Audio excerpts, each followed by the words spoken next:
નમસ્કાર, હું છું કુશાગ્ર. અરવલ્લીના પર્વત માત્ર પર્વત નથી, આ ગિરિમાળા છે ભારતની ધરા, સંસ્કૃતિ અને શૌર્યની સાક્ષી.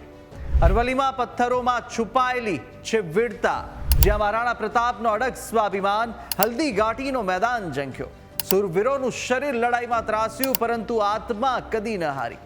અહીં યુદ્ધ માત્ર રાજ્યો કે સત્તા માટે નહોતી, અહીં ધર્મ, સ્વાભિમાન અને માતૃભૂમિ માટેની લડાઈ થઈ. અરવલ્લીની ધરામાં ફૂંકાય છે ભક્તિ. આજ અરવલ્લીની છાતી પર એકલિંગજીમાં ભક્તિ ધબકે છે. દિલવાડા મંદિરમાં શાંતિ અને સાધના બોલે છે. વંદન અને ભક્તિના પગલા અહીંના પર્વતોમાં ગુંજતા રહ્યા છે. પણ આજ પર્વતો આજે શાંત નથી. તેમના પથ્થરો રડ્યા કરે છે.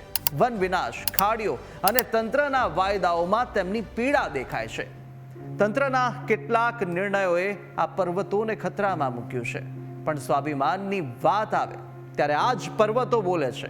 અહીંનો ઇતિહાસ બોલે છે. હાલ પણ લોકો આ પર્વતોની અવાજને ફરીથી જીવિત કરવા માટે એકજૂથ થયા છે. ત્યારે અરવલ્લી માત્ર પર્વત નથી, આ છે શૌર્ય, ભક્તિ અને સ્વાભિમાનની ધરા, જ્યાં ભૂતકાળના વીરોની આત્મા અમર છે અને આજે પણ જીવન છે. આ પર્વતો રડી રહ્યા છે, પણ લોકોની લડાઈ, પ્રત્યેક હૃદયનો પ્રેમ, અરાવલીને બચાવવા માટેની આ આગમાં ભારતનો સ્વાભિમાન દેખાય છે.